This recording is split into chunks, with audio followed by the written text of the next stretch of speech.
Hey guys, thanks for year. தமிழக முதல்வர் திரு தளபதி விஜய் அவர்கள் அப்படி பேசுறதுக்கு வரமாட்டேங்குது. பட் இருந்தாலும் இனியும் அப்படியே தான் சொல்லணும். முதலமைச்சர் விஜய் அப்படின்னு பேசினா தான் கரெக்டாக இருக்கும்னு நினைக்கிறேன். டைட்டில் கார்டில் ஜனநாயகனோட டைட்டில் கார்டில் பார்த்தீங்கன்னா, இனிமேல் விஜய்னு வரக்கூடாது, முதலமைச்சர் விஜய் அப்படி வரணும்னு சொல்லிட்டு ஃபேன்ஸாக ரெக்வஸ்ட் பண்ணதாகவும், அதுக்கு அந்த கேவிஎன் ப்ரொடக்ஷன்ஸ் நிறுவனம் என்ன சொல்கிறாங்கன்னா, சட்டம் அனுமதிக்கும் போது கண்டிப்பாக நாங்களும் முதலமைச்சர் விஜய் அப்படிங்கிற பேரை தான் வைப்போம் அப்படிங்கிற மாதிரி சொல்லியிருக்காங்க. ஸோ இது எந்த அளவுக்கு மாற்றம் அடைஞ்சிருக்கும் பாருங்களேன். விஜய்லேருந்து ஜனநாயகன் படத்தை கஷ்டப்பட்டதுலேருந்து இவன் முதலமைச்சர் விஜய் ஆயிருக்காரு. ஸோ ஜனநாயகன் படம் ரிலீஸ் ஆகுமா ஆகாதா, இது அவர் முதலமைச்சராக இருக்கும்போது இந்த படம் வருமா வராதா, இதெல்லாம் ஒரு தேஜாவுவா, என்னமா நடக்குது? அவர் ஜனநாயகன் படத்தில் இந்த அரசியல் வச்சு தான் நடிச்சிருப்பாரு. ஸோ இந்த படம் இப்போ அது இப்படி வருது. இதெல்லாம் ஒரு என்ன சொல்கிறது, இந்த சொல்லுவாங்கள்ல, நம்ம நினைக்கிறதா நடக்குமாங்கல்ல, அந்த மாதிரி மேனிஃபெஸ்டேஷன், விஜயோட மேனிஃபெஸ்டேஷன் அப்படின்னு தெரியல. அது மட்டும் இல்லாமல் பார்த்தீங்கன்னா, பதவி இருக்கும்போது பார்த்தீங்கன்னா, அந்த உறுதிமொழியை பார்த்தீங்கன்னா பார்க்காம பண்ணார். டெய்லியும் அதை பற்றி படிச்சிருப்பாரோ என்னமோ. ஸோ கண்டிப்பாக இது நம்ம யோசிக்க வேண்டிய விஷயம் தான். அந்த மேனிஃபெஸ்டேஷன் விஜய்னு இல்லை, நம்ம பண்ணாலும் நடக்கும் அப்படிங்கிறதுக்கு விஜய் ஒரு சிறந்த உதாரணமாக இருக்கார் அப்படிங்கிறது தெரிந்த கருத்து. விஜய் அவர்கள் முதலமைச்சராக பதவியேற்ற பிறகு அவர் ஒரு சைன் பண்ணுறப்போ ஒரு 3 திட்டங்களை சைன் பண்ணுறாரு. அதில் முதல் முக்கியமான விஷயம் பார்த்தீங்கன்னா, 200 யூனிட் இலவச மின்சாரம். பட் இதை குறித்து நான் பேச விரும்பலை.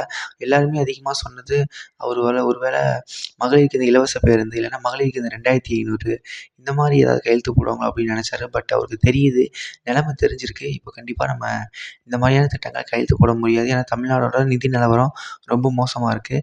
அதனால தான் சொல்கிறாரு, நாங்கள் வெள்ளை அறிக்கை விடுவோம் அப்படின்னு சொல்கிறாரு. அது மட்டும் இல்லாமல் பார்த்தீங்கன்னா, அவர் பேசுகிறது எல்லாமே தெளிவாக இருக்குது.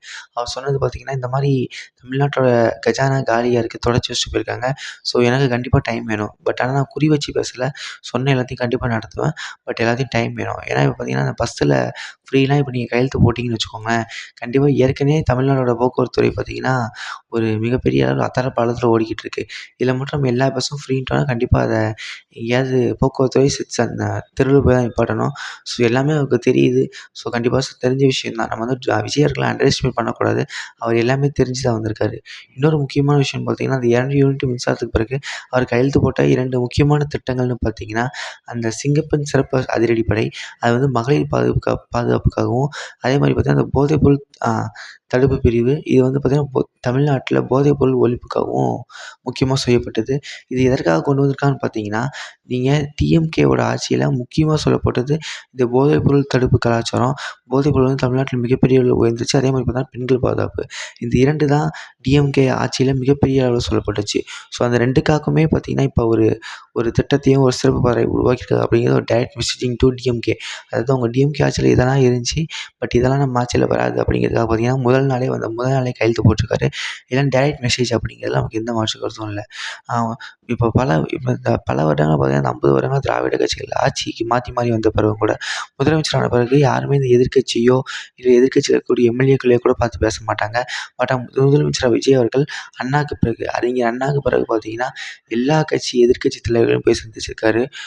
ஸ்டாலின் அவர்களாக இருக்கட்டும், வைகோ அவர்களாக இருக்கட்டும், சீமான் அவர்களாக இருக்கட்டும், அன்புமணி அவர்களாக இருக்கட்டும், எல்லாத்தையும் போய் அவர் இல்லத்தில் போய் சந்தித்து ஆசி பெற்றிருக்காரு.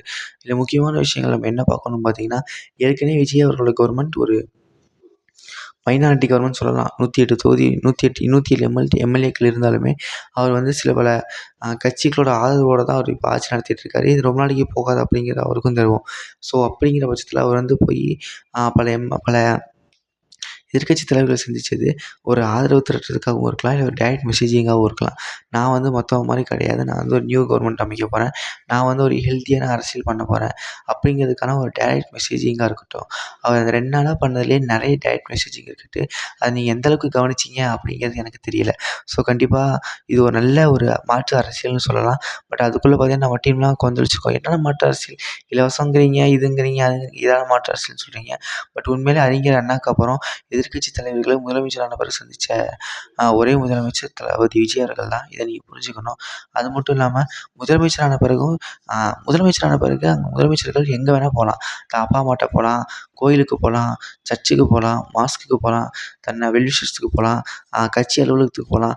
பட் ஆனால் தளபதி விஜய் அவர்கள் எங்கே போனாங்கன்னு பார்த்தீங்கன்னா, பெரியார் திடலுக்கு போனாங்க.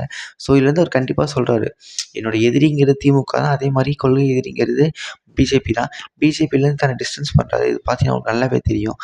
டே 1லேருந்தும் சரி, ஆட்சி அதிகாரத்துக்கு வந்த பிறகும் சரி, அவர் ஏற்கனவே அந்த பிஜேபி கூட பேசாததும், அந்த சென்ட்ரல் பிஜேபி, மத்தியில் இருக்கக்கூடிய பிஜேபி கூட பேசியிருந்தா மேபி அவர் 2 நாளைக்கு முன்னாடியே பதவி ஏற்றிருக்கலாம்.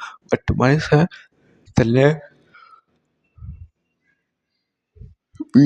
பிஜேபி கிட்டேருந்து தெளிவாக டிஸ்டன்ஸ் பண்ணுறாரு. அந்த ஒரு ரீசன் தான் காங்கிரஸ், விசிக, கம்யூனிஸ்ட்டு, ஐயுஎம்எல் போன்ற கட்சிகள் விஜய்க்கு ஆதரவு தர காரணமாக இருந்துச்சு அப்படிங்கிறது என்னோட தனிப்பட்ட கருத்து. கண்டிப்பாக அவர் டிஎம்கே, பிஜேபி மாதிரியான கட்சிகளுக்கு அடுத்து தன்னை டிஸ்டன்ஸ் பண்ணுறாரு. இதுலேருந்து நான் வேறுபட்டு இருக்கிறேன், இவங்ககிட்ட நான் போகமாட்டேன் அப்படிங்கிறத விஜய் மீண்டும் மீண்டும் வலியுறுத்துறாரு. இது தேர்தலுக்கு முன்னாடியும் இல்லை, தேர்தலுக்கு அப்புறம் முதலமைச்சர் ஆனவரும் பண்ணுறாரு. ஸோ இதில் நல்ல விஷயம் என்னென்னு பார்த்தீங்கன்னா, கண்டிப்பாக மக்களுக்கு ஒரு மேலே நம்பிக்கை ஏற்படும். பிஜேபி எதிர்க்கிறதுல டிவிக்கே ஒரு முக்கிய கருத்தாக இருக்குது அப்படிங்கிறதுல ஒரு அந்த கருத்தை திரும்ப திரும்ப பதிய வைக்கிறாரு அப்படிங்கிறதுல நமக்கு எந்த மாற்று கருத்தும் இல்லை. ஸோ விஜய் அவர்கள் நம்ம ஒன்றும் தெரியாது அப்படின்னு நினச்சா நம்ம தான் கண்ணை கட்டிட்டு ஏமாந்து போகிறோங்கிற அர்த்தம். கண்டிப்பாக அவருக்கு எல்லாமே தெரியுது. தமிழ்நாட்டோட நிதிநிலை அறிக்கை தெரியுது, வெள்ளை அறிக்கை விரிவுன்னு சொல்கிறாரு. ஸோ வெள்ளை அறிக்கை ஃபஸ்ட்டு விட்டது யாருன்னு பார்த்தீங்கன்னா டிஎம்கே தான். 2021 டாக்டர் பழனிவேல் தியாகராஜன் தான் அதிமுக ஆட்சியில் என்னென்ன நவலங்கள் நடந்துச்சு அப்படிங்கிறது வெள்ளரிக்கையாக விட்டார். இப்போ அதே மாதிரி டிஎம்கே விட போகுது அப்படிங்கிற மாதிரி சொல்கிறாங்க. இது உண்மையிலே சொல்கிற ஒரு மிகப்பெரிய நல்ல விஷயம் தான். வெள்ளை அறிக்கைங்க தேவை தான். ஏன்னா சுதந்திர இந்தியாவில் கடைசியில் ஒரு 55 ஆட்சி 60 வருஷத்தில் வாங்கின கடனை கடைசி 5 வருஷத்தில் டிஎம்கே வாங்கிட்டாங்க. அதுதான் உண்மையான கருத்து. ஸோ அதை எந்த அளவுக்கு மாற்ற போகிறாங்க அப்படிங்கிறத நம்ம பொறுத்திருந்து பார்ப்போம். இதுவும் நல்ல ஒரு மாறுதல்குரிய விஷயம் அப்படிங்கிறது நமக்கு எந்த மாற்று கருத்தும் இல்லை. அதே மாதிரி பார்த்திங்கன்னா தளபதி விஜய் அவர்கள் ஒரு 500 மதுபான கடைகளை மூடுறதுக்குரிய திட்டங்களை வகுத்து வர்றதாகவும் நம்ம கருத்து வருகிறது. அதை குறித்து அதிகாரிகள் ஆய்வு செய்வதாகவும் நமக்கு திட்டங்களில் நியூஸ்லேயே வருது. இது ஒரு மிகப்பெரிய நல்ல விஷயம். இந்த கோயில், ஸ்கூலு, சர்ச்சு, மாஸ்க்கு இந்த மாதிரி வழிபாட்டு தலங்கள், ஸ்கூலாக இருக்கட்டும், பெண்கள் அதிகமாக இருக்கக்கூடிய இடங்களாக இருக்கட்டும், பொது இடங்கள், அந்த மாதிரியான இடங்களில் நடைபெற்று வரக்கூடிய மதுபானங்களை மூடலாம் அப்படிங்கிற மாதிரி விஜய் அவர்கள் பேசிட்டு வர்றதா கருத்து இருக்குது. இது உண்மையிலேயே ஒரு மிகப்பெரிய நல்ல விஷயம்னு சொல்லலாம். இது கண்டிப்பாக வரவேற்கணும். ஏன்னா ஏற்கனவே மதுபான கடைகளை மூடணும்னு சொல்லிட்டு யாருமே மூடலை. டிஎம்கே ஆட்சியில் வந்து ஒரு தனியாக ஒரு 50 தனியார் மதுபான கடைகளுக்கு கூட பர்மிட் கொடுத்தது தான் அவங்களோட சாதனையே தவிர அவங்க பெருசாக ஒன்றும் மூடின மாதிரி தெரில. தளபதி விஜய் அவர்கள் ஒரு 500 மதுபான கடைகளை மூட போகிறோம் அப்படிங்கிறது உண்மையிலே ஒரு மிகப்பெரிய நல்ல விஷயம் தான். ஸோ விஜய் அவர்களுக்கு ஒன்றும் தெரியாது அப்படின்னு நினச்சா நம்ம தான் முட்டாளாகும் அப்படிங்கிறது எந்த மாற்று கருத்தும் இல்லை. நம்ம விஜய் அவர்கள் தேர்தலையுமே அண்டர் எஸ்டிமேட் பண்ணோம். பட் அவர் ஒரு 108 தொகுதிகள் ஜெயிச்சு தனிப்பெரும்பான்மையான ஆட்சி அமைச்சு தனிப்பெருங்கட்சியாக உருவெடுத்து ஆட்சி அமைச்சிருக்காங்க. பட் அவரோட 2 நாள் பார்த்தீங்கன்னா அப்படி தான் இருக்குது. 2 நாள் ஆட்சி பண்ணும்போது அப்படி தான் இருக்குது. அவர் பேசின ஸ்பீச்சாக இருக்கட்டும், அது மட்டும் இல்லாமல் அவர் போய் இந்த எதிர்க்கட்சி தலைவர்களை சந்திச்சா இருக்கட்டும், அவரும் தெளிவாக தான் இருக்கார். நம்ம அவரை பிடிக்கணுங்கிறதுக்காக நம்ம அண்டர் எஸ்டிமேட் பண்ணலாமே தவிர, பட் அவர் தெளிவாக என்ன பிளானோட வந்திருக்காரு அப்படிங்கிற எந்த மாற்று கருத்தும் இல்லை. ஸோ விஜய் அவர்கள் எந்த மாதிரியான நிர்வாகத்தை கொடுக்க போகிறாரு, ஏன்னா எல்லாருமே சிறப்பித்து நம்ம தலையில் வச்சு கொண்டாடணும். பட் அவர் நிர்வாகம் எந்த அளவுக்கு இருக்க போகிறோம் அப்படிங்கிறத பொறுத்து தான் பார்க்கணும். அதுதான் கண்டிப்பாக அவரோட அடுத்த வருஷம் அரசியலை டிஃபைன் பண்ண போகுது, தமிழ்நாட்டை டிஃபைன் பண்ண போகுது. ஸோ இது குறித்து உங்களுக்கு கமெண்ட் என்னங்கிறத கமெண்ட்டில் கமெண்ட் பண்ணுங்கள். தேங்க்ஸ் ஃபார் வாட்சிங் திஸ் வீடியோ. தேங்க்யூ.